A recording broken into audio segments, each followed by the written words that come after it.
बिस्मिल्लाहिर्रहमानिर्रहीम। अज़ीज़ तालिबात, आज next chapter हम स्टार्ट कर रहे हैं जो कि प्रोटीन पर मुश्तमिल है। बहुत इम्पॉर्टेंट चैप्टर है और ग़िज़ाई अज्ज़ा का जो है स्टार्ट हो गया। ग़िज़ाई अज्ज़ा कौन कौन से हैं? प्रोटीन, कार्बोहाइड्रेट और फ़ैट्स, विटामिन्स। फ़ैट्स को हम कहें रोगनियात, विटामिन, मादी नमकियात और पानी। तो वन बाय वन हम इसको देखेंगे ग़िज़ाई अज्ज़ा को। तो फर्स्ट जो चैप्टर है ग़िज़ाई अज्ज़ा के बारे में वो प्रोटीन पर मुश्तमिल है। इसके मुख्तसर सवालात में पहला क्वेश्चन है कि प्रोटीन का लफ्ज़ी मतलब क्या है। तो प्रोटीन की ग़िज़ाई अज्ज़ा में बहुत ज़्यादा अहमियत है, बल्कि सबसे अहम तरीन इसकी जो है ना वो पोजीशन है ग़िज़ाई अज्ज़ा में, और इसके बग़ैर ज़िंदगी का तसव्वुर नहीं किया जा सकता। अब ये लफ्ज़ जो प्रोटीन है वो यूनानी लफ्ज़ प्रोटियोस से माखूज़ है, यानी एक वर्ड है प्रोटियोस, उससे ये माखूज़ है।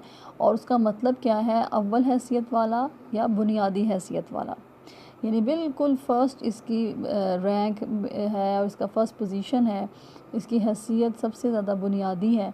और इसी बिना पर, जिस लफ्ज़ी मतलब की बिना पर प्रोटीन की जो अहमियत है वो बहुत ज़्यादा स्ट्रॉन्ग हो जाती है, उससे हम इनकार नहीं कर सकते।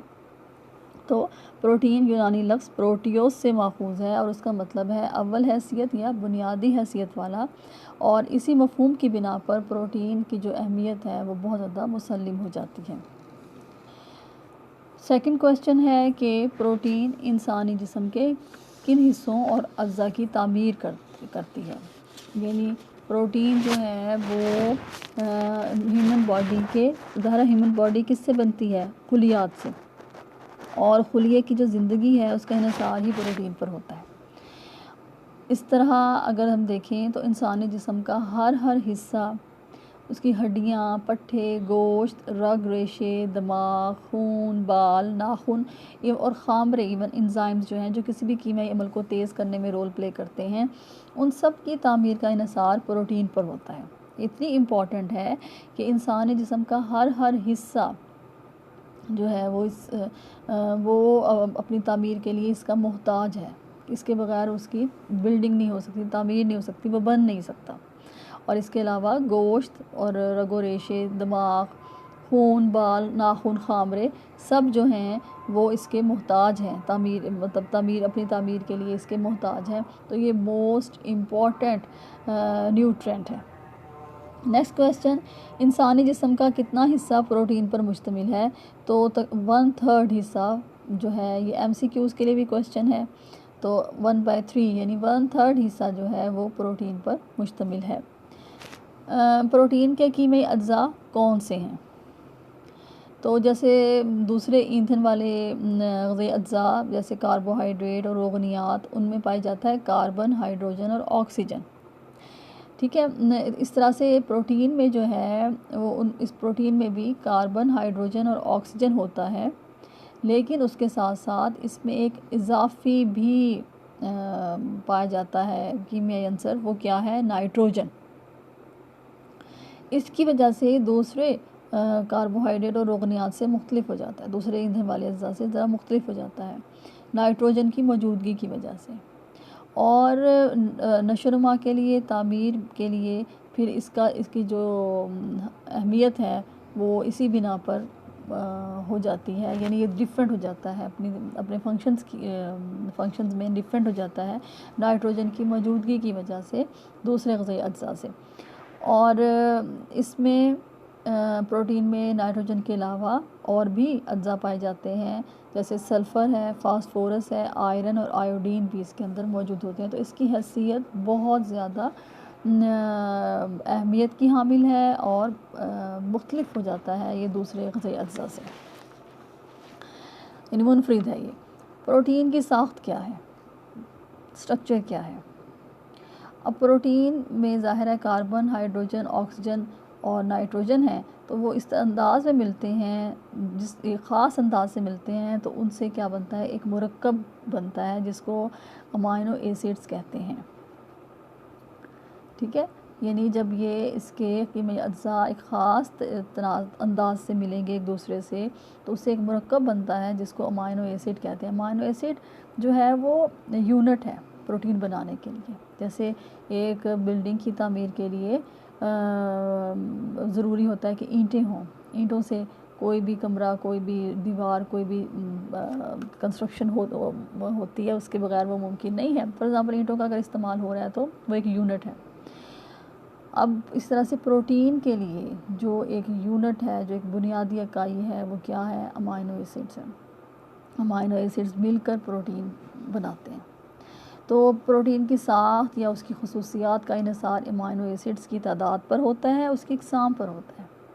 और फिर ये जो अमाइनो एसिड्स होते हैं, ये एक लिंक, एक समझें कि एक चेन के ज़रिए, जिसको हम पेप्टाइड लिंक कहते हैं, उसके ज़रिए ये एक दूसरे से जुड़े हुए होते हैं। जैसे अब देखें कि रेल के जो डिब्बे होते हैं वो एक दूसरे से जुड़े हुए होते हैं हुक्स के ज़रिए, जो भी उनका एक्सपोर्ट होती है उसके ज़रिए। इसी तरह से ये जो अमाइनो एसिड्स होते हैं ये एक दूसरे से जुड़े हुए होते हैं, पेप्टाइड लिंक। उस लिंक को क्या कहेंगे?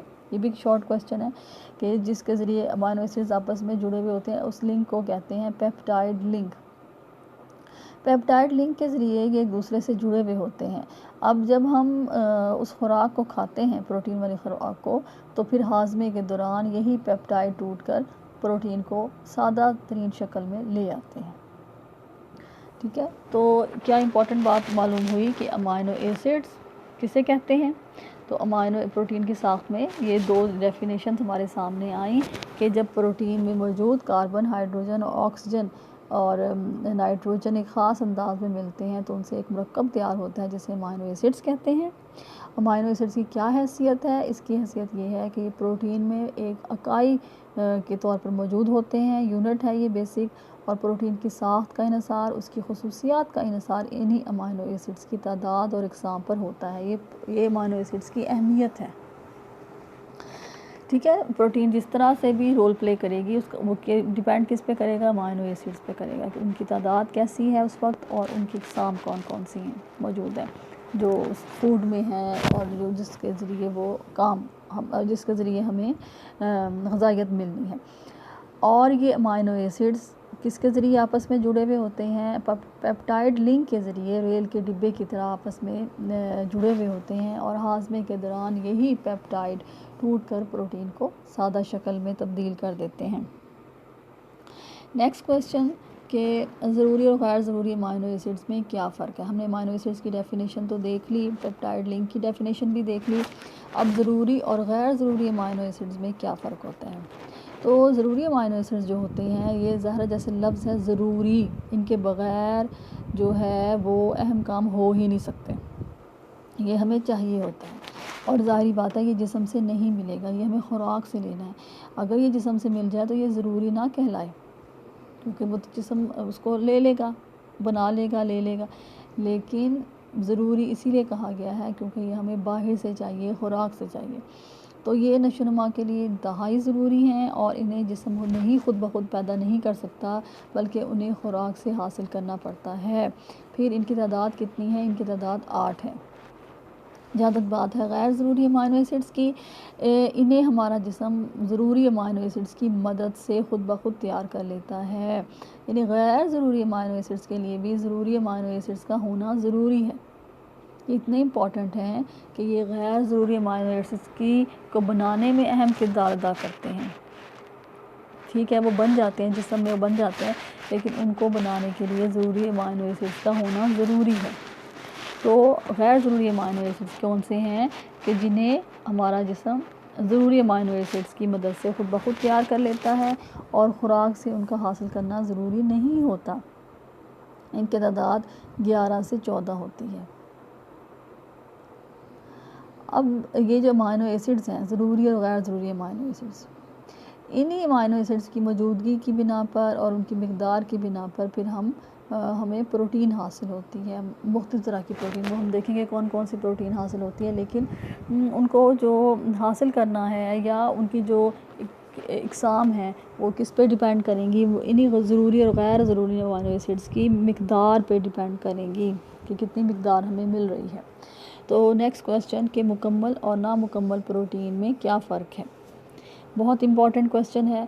मुकम्मल प्रोटीन अलहदा से भी पूछा जा सकता है, नामुकम्मल प्रोटीन अलहदा से भी शॉर्ट क्वेश्चन हो सकता है। लेकिन इन दोनों में फ़र्क से मुराद भी क्या है कि आपने इन दोनों की डेफिनेशन और दोनों की एग्जांपल्स लिखनी है, ये इनमें फ़र्क है।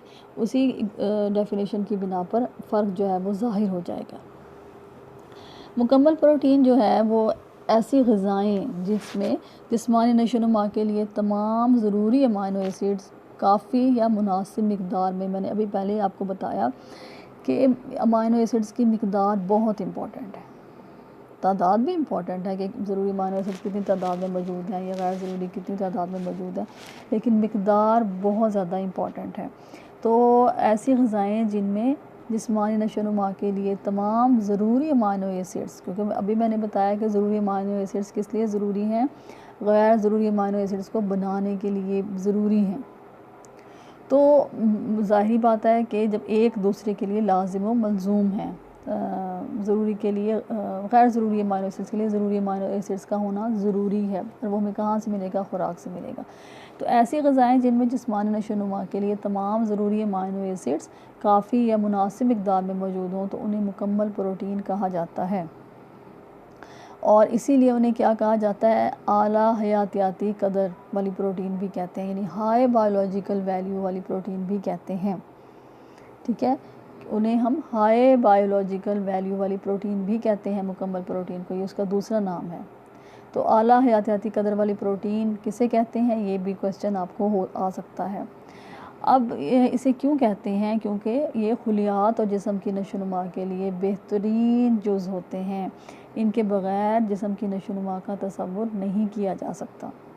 इसकी मिसालें कौन कौन सी हैं मुकम्मल प्रोटीन की, यानी ये किन ग़िज़ाओं में पाया जाता है, तो ये तमाम हैवानाती ग़िज़ाओं में पाई जाती है मुकम्मल प्रोटीन।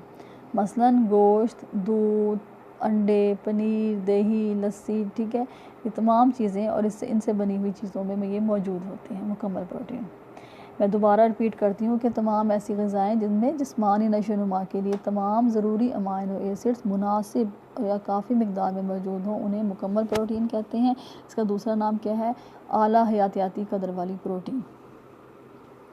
नामुकम्मल प्रोटीन क्या है, नामुकम्मल प्रोटीन ऐसी प्रोटीन है जिसमें ज़रूरी अमाइनो एसिड्स तादाद में तो पूरे हों, लेकिन मिक़दार, असल बात क्या सामने आ रही है, बार बार मिक़दार आ रही है, क्वांटिटी, मिक़दार में नामुनासिब हो, नाकाफ़ी हो, और इसकी वजह से वो जो ग़िज़ाएँ होती हैं उनमें नशोनुमा की अहलियत कम हो जाती है। अब मुकम्मल प्रोटीन वाली जो ग़िज़ाएँ थी उनमें उनकी वजह से नशोनुमा की जो सलाहियत है वो बेहतरीन उनकी होती है, और नशोनुमा होती है, यानी अच्छी होती है, उनमें अहलियत ज़्यादा है नशोनुमा करने वाली। लेकिन जो नामुकम्मल प्रोटीन है इसकी वजह से जो ग़िज़ाएँ हैं उनमें नशोनुमा की अहलियत कम हो जाती है।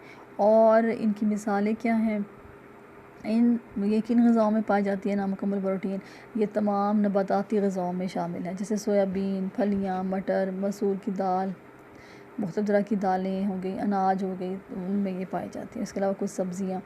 तो ये हो गया दोनों की डेफिनेशन, दोनों का फ़र्क। अब जिस ग़िज़ा में अमाइनो एसिड्स की मिक़दार जिस कदर ज़्यादा होती है उसकी जो बायोलॉजिकल वैल्यू है उतनी ही ज़्यादा होती है। अमाइनो एसिड्स की मिक़दार, ज़रूरी अमाइनो एसिड्स की मिक़दार जितनी ज़्यादा होगी उतनी उसकी वैल्यू बढ़ जाएगी, हयातियाती वैल्यू, बायोलॉजिकल वैल्यू। जैसे सोयाबीन और फलियाँ, इनमें अमाइनो एसिड्स की मिक़दार ज़्यादा होती है, जिसकी वजह से उनकी जो बायोलॉजिकल वैल्यू है वो गोश्त के करीब करीब पहुँच जाती है, फलियों में, सोयाबीन में। तो सोयाबीन की जो बायोलॉजिकल वैल्यू है वो तकरीबन गोश्त के बराबर होती है। ठीक है, तो दोनों में क्या फ़र्क हो गया कि ज़रूरी अमाइनो एसिड्स की मिक़दार एक में मुनासिब है और नामुकम्मल में नाकाफ़ी है, नामुनासिब है। नेक्स्ट, प्रोटीन की यौमिया ज़रूरत क्या है, उसको तहरीर करें। तो प्रोटीन की जो ज़रूरी है, मतलब रोज़ाना की ज़रूरत है, उसका इन्हिसार इंसान की उम्र पर होता है, उसकी कद्दो-कामत पर होता है। तो अगर हम देखें कि एक औसत आदमी जो है उसके लिए कितना चाहिए, तो रोज़ाना वज़न के हर केजी के बदले 1 ग्राम प्रोटीन होती है। जैसे फॉर एग्ज़ाम्पल वज़न 55 केजी है, तो 55 केजी को 1 ग्राम से मल्टीप्लाई करें तो इट मीन्स 55 ग्राम प्रोटीन उसको डेली चाहिए। एक आम औसत मर्द को वज़न के हर केजी के बदले उसको 1 ग्राम प्रोटीन चाहिए होती है। लेकिन जो बच्चे हैं, बच्चों को तो ज़्यादा चाहिए क्योंकि उनकी ग्रोथ ज़्यादा हो रही है, यानी उनकी ग्रोथ का वो टाइम है, तो उन्हें तकरीबन 2.5 यानी 2.5 केजी उन्हें अपने वज़न के हिसाब से चाहिए। 2.5 यानी उसका था 1, इनका 2.5 ग्राम चाहिए फ़ी केजी वज़न के हिसाब से बच्चों को। और जो प्रेग्नेंट और लैक्टेटिंग मदर्स हैं उनको भी फिर और से ज़्यादा मिक़दार दरकार होनी चाहिए। तो ये मैंने आपको बताई थी एज वाइज अपने पिछले लेक्चर्स में भी कि प्रोटीन की जो मिक़दार है वो एज वाइज कैसे डिफरेंट है। मैं उसको दोबारा रिपीट करने की कोशिश करती हूँ कि उसमें मैंने आपको बताया था कि जो शीरख्वार बच्चे होते हैं और छोटे बच्चे होते हैं उनको जिस्म के फ़ी किलोग्राम के हिसाब से बड़ों के फ़ी किलोग्राम वज़न की निस्बत ज़्यादा कैलोरीज़ भी चाहिए होती हैं। इसी तरह से ज़ाहिरी बात है कि उन्हें प्रोटीन भी ज़्यादा चाहिए होती है। तो तकरीबन 1 साल की उम्र में 3.5 ग्राम प्रोटीन बाहिसाब फ़ी किलोग्राम वज़न की उनको चाहिए होती है। ये मैं 1 साल के बच्चे की बात कर रही हूँ। फिर 6 साल की उम्र में उनको 2.5, जैसे अभी मैंने आपको बताया था कि जो बच्चे हैं जिनकी ग्रोइंग एज है उनको तकरीबन 2.5 चाहिए ग्राम प्रोटीन फ़ी केजी वज़न के हिसाब से। जितना उनका वज़न है उसको 2.5 ग्राम से मल्टीप्लाई कर दें तो आ जाएगा कि कितने ग्राम प्रोटीन उसको चाहिए। 12 से 17 साल की उम्र में 1.5 ग्राम चाहिए होती है प्रोटीन फ़ी किलोग्राम वज़न के हिसाब से। और बड़ी उम्र में 1 ग्राम प्रोटीन, जैसे अभी मैंने आपको बताया कि 1 ग्राम प्रोटीन उसके वज़न के हिसाब से चाहिए होती है। तो प्रेग्नेंट और लैक्टेटिंग की क्वांटिटी भी रिक्वायर्ड क्वांटिटी भी बढ़ जाती है।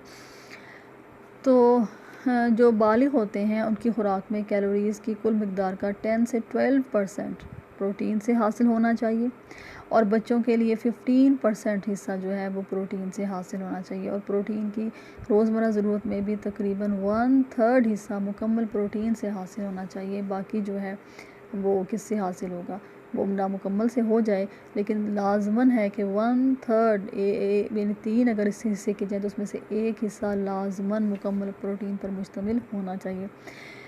ये तो था इसकी यौमिया ज़रूरत। अब प्रोटीन के जो ज़राए हैं वो कौन कौन से हैं, तो इसमें आप लोग मिस्टेक कर देते हो। जब आप अपना क्वेश्चन अटैम्प्ट करते हो आपने सबसे पहले ये चीज़ राइट डाउन करनी है कि प्रोटीन 2 ज़राए से हासिल होता है। सिर्फ उनकी ग़िज़ाओं के नाम नहीं लिख देने, ज़राए के नाम नहीं लिख देने, लेकिन सबसे पहले आपने क्या बताना है कि 2 ज़राए से हासिल होती है, हैवानाती ज़राए और नबाताती ज़राए। फिर आगे उसकी डिटेल आप लिखेंगे कि हैवानाती ज़राए जो हैं वो नाम से जैसे ज़ाहिर है कि इसमें दूध, गोश्त, हर तरह का मुर्गी हो जाए, मछली वगैरह, गाय वगैरह, भैंस, तो उसका है गोश्त। फिर जेलेटिन है, अंडे, जेलेटिन में सबसे ज़्यादा प्रोटीन पाई जाती है। अब जेलेटिन क्या है, जेलेटिन जैसे जेली होती है ना, ऐसे जब हम हड्डियों को पकाते हैं, जैसे हम आम लैंग्वेज में बताऊँ आपको कि जैसे हम पाई पकाते हैं, तो जब हम पाई पकाते हैं तो उसमें वो थिक जेली लाइक मटेरियल हमें हासिल होता है, जिस कंसिस्टेंसी उसकी बहुत थिक होती है और वो बहुत ज़्यादा बेहतरीन प्रोटीन होती है, उसको हम जेलेटिन कहते हैं। तो इस तरह से ये ड्राई फॉर्म में भी मिलता है, लेकिन मैं अगर आपको बताऊं कि जब हम गोश्त को कुक करते हैं उसमें हड्डियां होती हैं तो उनसे ये जेलेटिन जो है ये इसकी फॉर्मेशन होती है। फिर अंडे, पनीर, दही, लस्सी, इनसे बनी हुई चीज़ें, ये सारे जो हैं वो बेहतरीन ज़रिए हैं। और स्पेशली जब ये खुश्क हालत में हों, जैसे खुश्क दूध, खुश्क गोश्त, यानी उसमें से पानी निकल चुका हो, खुश्क अंडों का सफ़ूफ वगैरह, तो ये उसकी अहमियत और ज़्यादा बढ़ जाती है, यानी ज़्यादा प्रोटीन उनमें मौजूद होती है। क्योंकि ताज़ा हालत में तकरीबन 12 से 29% तक उसमें प्रोटीन होती है, खालिस प्रोटीन। तो जब उसको हम ड्राई करेंगे तो उसकी क्वांटिटी बढ़ जाएगी उस ग़िज़ा में। जहाँ तक बात है नबाताती ज़राए, उसमें सोयाबीन है, फलियाँ, जैसे अभी बताया था, मटर है, मसूर, अनाज, हर तरह की दालें हैं, दाने और कुछ सब्ज़ियाँ और फल भी इसमें शामिल हैं। और इसमें फिर वही बात कि सोयाबीन और जो फलियाँ हैं और जो इसके अलावा नट्स हैं, खुशगिरियाँ, बादाम वगैरह, उनमें उम्दा किस्म की प्रोटीन होती है। लेकिन अगर हम अनाजों और दूसरी सब्जियों को देखें तो उसमें अमाइनो एसिड्स क्योंकि महदूद होते हैं, इस वजह से प्रोटीन की खासियत कम होती है, जो बायोलॉजिकल वैल्यू है बहुत कम होती है। ठीक है, तो खुराक में अगर हम देखें तो सिर्फ चीनी और शक्कर और गुड़ जो है, घी, उसमें प्रोटीन नहीं होती, बाकी जो ग़िज़ाएँ हैं उनमें मौजूद होगी। नेक्स्ट हमारा है कि प्रोटीन के कोई से 4 काम तहरीर करें। अच्छा, शॉर्ट क्वेश्चन में तो ये आ सकता है कि 2 काम तहरीर करें, 4 काम तहरीर करें, लेकिन लॉन्ग के लिए ये काफ़ी इम्पॉर्टेंट है कि उसके जो काम हैं उनकी आपको डिटेल बयान करनी होगी। तो इसमें सबसे अहम काम जो क्या है कि खुलियात की तामीर करती हैं, जो टूट फूट जाती है खुलियात में, उनकी मरम्मत करना, उनकी बहाली करना उसके लिए ज़रूरी है। फिर जो नशुरमा पाने वाले बच्चे हैं, प्रेग्नेंट ख़वातीन हैं, और जो लोग बीमारी से सेहतमंदी की तरफ जाने वाले लोग हैं और बीमारी से उठे हैं, उन्हें सेहत मतलब उनकी सेहत के लिए प्रोटीन बहुत ज़्यादा ज़रूरी है। फिर ये हार्मोन्स पैदा करती हैं, एंजाइम्स पैदा करती हैं, वो तो बहुत फंक्शंस के लिए बेसिक चीज़ें हैं, बॉडी फंक्शंस के लिए किसी भी कीमिया अमल को तेज़ करते हैं एंजाइम्स, तो इनकी फॉर्मेशन के लिए प्रोटीन इम्पॉर्टेंट है। और जिस्मानी निज़ाम इसीलिए बाकायदा ये जो है प्रोटीन वो जिस्मानी निज़ामों को के अफ़ाल को बरकरार रखती है। ये जिस्म में एंटीबॉडीज़ भी पैदा करती है और वो एंटीबॉडीज़ पैदा करके बीमारियों के ख़िलाफ़ क़ुव्वत मुदाफ़अत पैदा करती है। फिर अगर बॉडी में चिकनाई और कार्बोहाइड्रेट की कमी हो जाए तो ये जिस्म को क़ुव्वत और हरारत भी पहुंचाती है, क्योंकि इसके अंदर ज़ाहिर है ईंधन वाले अज्जा तो होते हैं, एनर्जी तो ये देती है लेकिन कम देती है उनकी निस्बत, तो ये जिस्म को क़ुव्वत और हरारत पहुंचाती है। लेकिन इससे अब क्या होता है कि प्रोटीन का अपना काम मुतासिर होता है। 1 ग्राम प्रोटीन हमें 4 कैलोरीज़ दे रही होती है। तो जो नशोनुमा का काम करने के बाद जो प्रोटीन फाजल प्रोटीन बच जाती है वो फिर चर्बी में तब्दील होकर बॉडी के अंदर स्टोर हो जाती है, और जब ज़रूरत होती है तो फिर उसको हम यूज़ करते हैं। अब ये जिस्म में जो रकीक मादे होते हैं, लिक्विड्स होते हैं, उनकी हरकत में ये तवाज़ुन पैदा करती है, खून में पानी की मकदार को मुनासिब रखती है। इसके अलावा क्योंकि अगर पानी की मकदार मुनासिब ना रहे, पानी जिस्म के खुलियात में जमा होना शुरू हो जाए तो फिर बीमारी लाहक होती है जिसको हम एडीमा कहते हैं। तो ये खून में पानी की मकदार को मुनासिब रखती है और खून में तेज़ाबियत और हसासियत का जो pH लेवल है उसको भी मुनासिब रखेगी। फिर खून में जो सुरख ज़र्रात हैं उनकी तादाद को भी कम होने से बचाती है, और अगर वो ज़र्रात कम हो जाएंगे तो क्या बीमारी होती है, एनीमिया की बीमारी लाहक होती है। और इसी वजह से चूँकि वो उनकी तादाद को कम होने से बचाती है, और इसी वजह इसीलिए ऑक्सीजन जो है वो हमारी बॉडी को इस प्रोटीन की वजह से मिलती रहती है। तो रेड ब्लड सेल्स की वजह से ऑक्सीजन जो है उसकी वो हमारी बॉडी में रहेगी, तो अगर उसकी कमी हो जाएगी तो ऑक्सीजन की भी बॉडी में कमी हो जाएगी। अब अगला देखें हम, तो उसमें है कि प्रोटीन की कमी से कौन कौन सी बीमारियां लाहक होती हैं, उनके नाम लिखे हैं, तो उसको डिटेल में बाद में देखते हैं। पहले उनके नाम ये हैं कि प्रोटीन की कमी से एक तो एनीमिया की बीमारी हो जाती है, दूसरा एडीमा की, फिर क्वेशरकोर, मेरिस्मस, तो ये मेन बीमारियां हैं जो उसकी कमी से हो जाती हैं। मतलब इसके अलावा तो नशुरमा भी तो रुक जाएगी और भी मसले होंगे, लेकिन जो बीमारियां हैं वो एनीमिया, एडीमा, स्पेशली बच्चों में एनीमिया हो जाता है, फिर एडीमा है, क्वेशरकोर, मेरिस्मस की बीमारियां लाहक हो जाती हैं। अब क्वेशरकोर क्या होता है, क्वेशरकोर किसे कहते हैं? तो प्रोटीन की जब ज़्यादा कमी हो जाती है तो उससे क्वेशरकोर की बीमारी लाहक होती है, और इसमें बच्चा जो है उसका मिजाज चिड़चिड़ा हो जाता है, नशोनुमा रुक जाती है। फिर चूँकि खून में भी कमी हो रही है, रेड ब्लड सेल्स की तादाद में कमी हो रही है, तो खून की कमी होने से रंगत पीली हो जाती है, जिस्म पर जा बजा धब्बे पड़ने शुरू हो जाते हैं, बालों का रंग बदल जाता है, भूरा हो जाता है, बाल खुरदरे हो जाते हैं, और इस बच्चे को रेड हेडेड चाइल्ड भी कहते हैं। फिर बच्चे की भूख कम हो जाती है, उसको मोशन लगेंगे, पेचिश हो जाएगी, पेट फूल जाता है और बच्चा करीबुल मर्ग हो जाता है। अगर फ़ौरी तौर पर उसको प्रोटीन की कमी ना दूर की जाए तो बच्चे की मौत वाक़या हो सकती है। अगला है मेरिस्मस, मेरिस्मस किसे कहते हैं? और किसकी कमी से होता है, तो मेरे इसमें प्रोटीन की कमी से होता है। और इसकी अलामात में क्या होगा, तो क्वेशरकोर की जब बीमारी ज़्यादा बढ़ जाती है तो वो मेरे इसमें सूखेपन की बीमारी की शक्ल अख्तियार कर लेती है। इसमें बच्चे के जिस्म में प्रोटीन के साथ साथ कैलोरीज़ की भी कमी हो जाती है और जिस्म नाकारा हो जाएगा, बिल्कुल सूख जाएगा, जिल्द पतली हो जाएगी जैसे बूढ़ों की होती है और बूढ़ों की तरह झुर्रियाँ पड़ेंगी, आंखें बाहर को निकल आएंगी। इसके अलावा पेचिश और दस्त मोशन की वजह से जिस्म के जो रकीक मादे हैं उनकी कमी हो जाएगी, यानी डिहाइड्रेशन, और नतीजतन बच्चे की डेथ हो जाती है। तो ये स्वेयर कंडीशन है क्वेशरकोर की। एडिमा जो है वो हम किसे कहते हैं, तो जब प्रोटीन की कमी होगी और पानी जो है वो खून में शामिल नहीं हो रहा बल्कि जिस्म के सेल्स में यानी खुलियात में जमा होना शुरू हो जाता है, तो जिस्म के मुख्तलिफ हिस्सों में स्वेलिंग स्टार्ट हो जाती है, फूल जाता है, स्पेशली पेट फूल जाता है इसमें, और टांगें भी सूज जाती हैं। इस बीमारी को एडिमा कहते हैं। और अगर बच्चों में देखा जाए तो तकरीबन 1 से 4 साल की उम्र के बच्चों में ये ज़्यादा देखने में नज़र आती है। प्रोटीन की जब ज़्यादती होगी तो उससे कौन कौन से मर्ज़ लाहक होते हैं। सबसे पहले कि गुर्दों पर और जिगर पर ज़्यादा बोझ होता है, यानी कि ज़्यादा किडनी प्रॉब्लम स्टार्ट हो जाते हैं। फिर मोटापा है, दिल के अमराज हैं, फिर बड़ी आंत यानी जो कोलन है उसमें कैंसर हो जाता है, क्योंकि ज़्यादा प्रोटीन की ज़्यादा ज़्यादती है। फ़ाइबर वाली ग़िज़ाएँ नहीं खा रहे, प्रोटीन वाली ग़िज़ाएँ खा रहे हैं, इसमें फ़ाइबर की अमूमन कमी होती है। अगर हैवानाती ग़िज़ाओं को हम देखें तो उसमें फ़ाइबर की कमी है, तो उसकी वजह से जो है वो कोलन का कैंसर होता है। फिर इसके अलावा बड़ी उम्र के जो लोग हैं उनमें अमूमन हड्डियों की कमज़ोरी का भी ख़तरा बढ़ जाता है अगर प्रोटीन की ज़्यादती हो। मुख्तलिफ़ अनाजों को हम पकाएंगे तो उससे हमें क्या फ़ायदा हासिल होगा।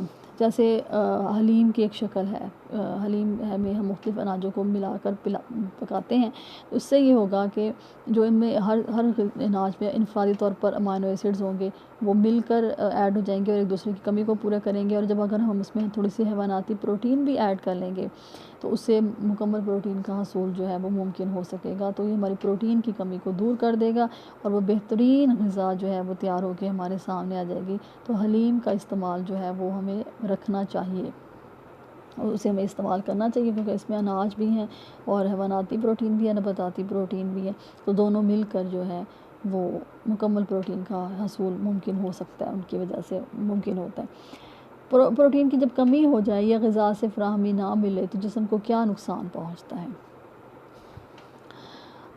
अब प्रोटीन ज़ाहिर है नशोनुमा के लिए ज़रूरी है, उसके फंक्शंस हमने देखे, एंटीबॉडीज़ पैदा करना और एंजाइम्स हैं, हार्मोन्स को बनाना, ये सब उसके इम्पोर्टेंट फंक्शंस हैं। अब अगर प्रोटीनी जो ग़िज़ाएँ हैं वो हमारी बॉडी में मतलब प्रोटीन जो एक्स्ट्रा हमने ली वो स्टोर नहीं हुई और उसकी अगर कमी हो गई है तो या मतलब कोई ऐसे में इजाफ़ी ज़रूरत पड़ गई है, एकदम हमें प्रोटीन की ज़्यादा ज़रूरत पड़ गई है कि कोई बीमारी लाहक हो गई, कोई मसला हो गया तो हमें उसकी ज़रूरत पड़ गई है, तो अगर हमें ख़ुराक के ज़रिए प्रोटीन ना मिले, इससे क्या होगा कि हमारा जिस्म अपने खुलियात और बाफ्तों को प्रोटीन जो खुलियात और बाफ्तों की जो प्रोटीन है उसको इस्तेमाल करना शुरू कर देगा। तो ये बहुत नुकसानदेह बात है कि अगर उसको ख़ुराक से प्रोटीन नहीं मिल रही तो जिस्म जो है वो खुलियात और बाफ्तों की प्रोटीन को इस्तेमाल करेगा अपने जिस्मानी अफ़ाल की बरकरार रखने के लिए। और इससे क्या होगा, इससे 30 से 50 दिन तक तो इसके बगैर गुजारा हो सकता है, लेकिन इससे 1/4 हिस्सा जो है जिस्म का 1/4 हिस्सा जिस्म की प्रोटीन का वो इस्तेमाल हो जाएगा और सेहत के लिए वो इंतहाई नुकसानदेह होगा और उस पर बुरे असरात मुरतब करेगा। ज़रूरी अमाइनो एसिड्स की तादाद पूरी होना क्यों ज़रूरी है, अगला क्वेश्चन है हमारा। एक्चुअल में बात ये है कि तमाम जो ज़रूरी अमाइनो एसिड्स हैं उनका बैक वक्त ख़ुराक में मौजूद होना ज़रूरी होता है, यानी एक ही वक्त में वो तमाम मौजूद हों, और अगर ऐसा नहीं है तो बहुत शॉर्ट टाइम पीरियड में होना चाहिए कि उनकी तादाद लाजमन जो है वो पूरी हो। इससे क्या होगा, इससे जिस्म ज़रूरी जो है मतलब गैर ज़रूरी अमाइनो एसिड्स जो है वो बनाएगा, ज़रूरी अमाइनो एसिड्स की मदद से बनाता है ना। तो इससे क्या होगा कि जो जिस्मानी प्रोटीन है वो उस बनने में बड़ी सहूलत रहेगी अगर उनकी तादाद पूरी होगी।